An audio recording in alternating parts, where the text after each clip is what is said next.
32व्या वर्षी अफजल खानाचा कोथळा बाहेर काढणारे, वयाच्या 32व्या वर्षी दिल्लीला जाऊन औरंगजेबाला सुनावणारे, वयाचे 35 वर्ष रणांगणावरती लढणारे आणि वयाचे 50 वर्ष जगणारे, निश्चयाचा महामेरू, बहुत जनांचे आधारू, अखंड स्थितीचं निर्धारू श्रीमंत योगी.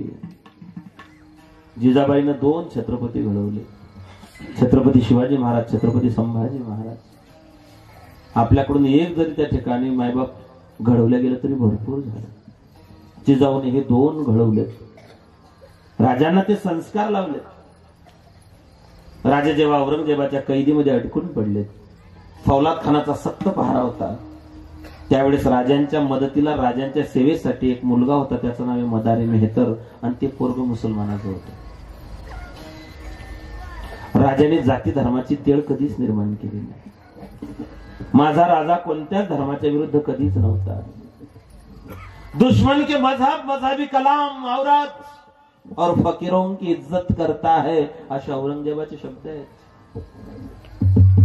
मायबाप राजे आग्र्यातून निसटलेत, स्वराज्यात आले. 6 जून 1674 राजांचा राज्याभिषेक झाला.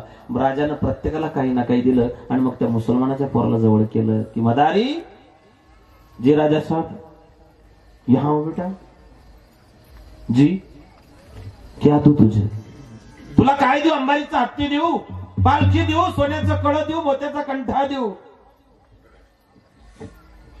त्याने सांगितलं नाही राजा साहेब, मला काहीच नको. अरे म्हणले औरंगजेबाच्या जेव्हा कैद खाण्यामध्ये मी अडकून पडलो तेव्हा 5-5 वेळा तू तुझ्या अल्लाह तालाला नमाज अदा केले और तुझे निरागस तेरी मासूम अजान और तेरी मासूम नमाज तुम्हारे खुदा ने कबूल कर ली, तेरी इबादत खुदा को कबूल हो गई. मदारी मांगो बेटा.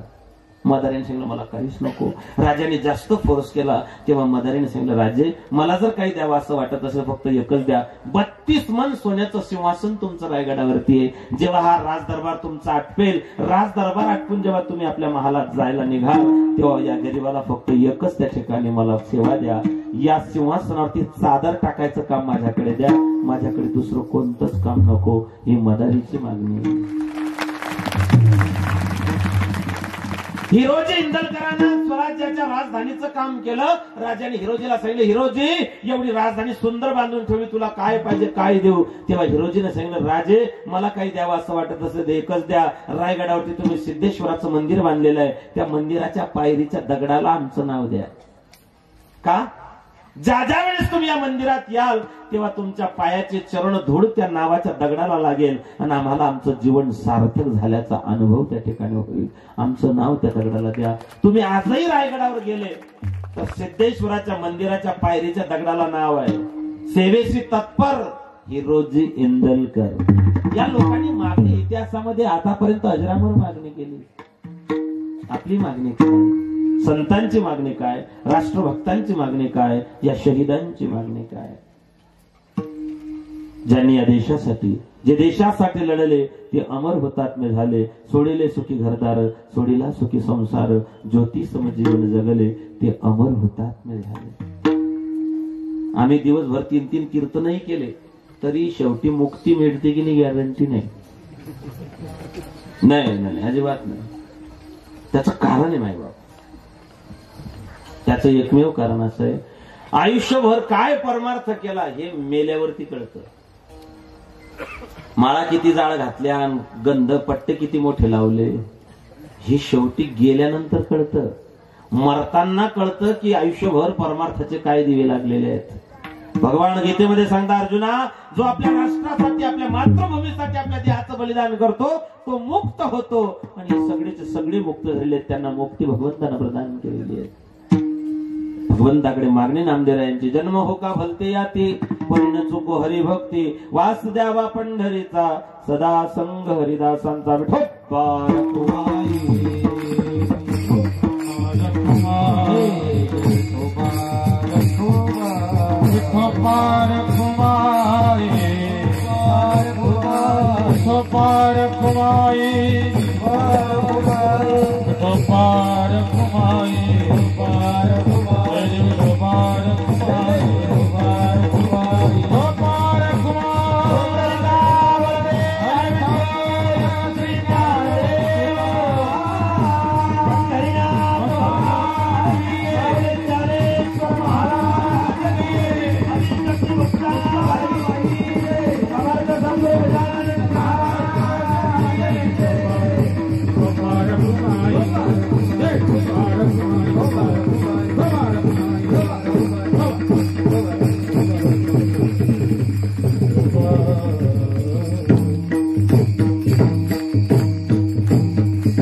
संघ हरिदास संघ मोबाईल देवी परिणय हरिभक्ती वासुदेव पंढरीचा सदा संघ हरिदास संघ. नामदेवरायांनी विचार केला, आतापर्यंत आपण देवाकडे बापाकडेच मागत आलो, पण बऱ्याच वेळा काही गोष्टी बापाकडून जर मागायच्या असल्या तर मध्ये वशीला आईचा लावावा लागतो. पैसा जरी बापाचा असला तरी पैसे काढताना हात मात्र माईचाच लागतो. बाप नेस्टोर आहे, माय दयाळू आहे. लेकराला जर शाळेमध्ये दांडी मारायची असली वशीला कोणाकडे मारतो ते? आई व बाई माव मा याडी. जास्त सुधरेला असलं तर काय रे मला शाळेत जायचं नाही का? मला घरी राहायचंय. म्हणले नाही नाही शाळेत जा. तो म्हणला जा ग मला घरी राहायचं. ती म्हणली बाई बघ बेटा तुला शाळेत जायचंय, चांगले मार्क पाडायचे, तुला पास व्हायचे, नोकरी लागायचे, लग्न करायचं, लग्न झालं की मला घराच्या बाहेर हुसकवून द्यायचे, भरपूर कामं करायचे. जर जर जर बेटा ते म्हणले बघ तो बापाचा स्वभाव चांगला नाही, अख्खा गाव एककडे तो बाप एककडे 10 रुपयाची पेतो अख्खी गल्ली जागी ठेवतो रे. लई नाचलेले रे हा 22 वर्षापासून मी पाहिलं रे. याला कोणी चांगलं म्हणत नाही रे कॉलनीमध्ये, पण याला अजिबात अक्कल नाही रे. तो जाग माझा बाप कोणाचं ऐकत नाही, पण तूच ऐकले नाही मला माहित नाही. मला काय सांगायचंय, माय दयाळू आहे, बाप निष्ठुर आहे. परमार्थामध्ये तसंच, संसारातही तसंच. परमार्थातला बाप भगवंत आहे आणि परमार्थातली आई संत आहे. तुम्ही संत माय नंतर बाप. ही आई आहे. आई काय असते? आई गेल्याशिवाय तिची किंमतच कळत नाही. जोपर्यंत घरात आहे तोपर्यंत माणूस तिला व्हॅल्युएशन देत नाही, डिमांड देतच नाही. आणि अजून जर ती जिवंत असताना लग्न झालं तर घरात बाई आली की आई गेली, आईला विचारतो कोण? परमार्थातली आई संत आहे. बुडत हे जनन देखवे डोळा येतो कळवळा, ही परमार्थातल्या आईची तळमळ आहे. आणि म्हणून नामदेवराय विचार करतात की काही गोष्टी आईकडे मागाव्या लागतात, आईला सांगाव्या लागतात. शक्यतो लेकरं आईकडेच बोलतात, आईजवळच सांगतात, मनातल्या गोष्टी आईलाच सांगतात. बापाजवळ जास्त बोलत नाही. बापाकडे काही मागणी करत नाही, त्यांना माहिती आहे बापाकडे काही जास्त बोलत दोन दणकी ठेवून देतो. आणि अजून जर बाप संध्याकाळी ऑनलाईन असला तर मग विचारायचंच काम नाही, कारण बरेच बाप संध्याकाळी ऑनलाईन असते.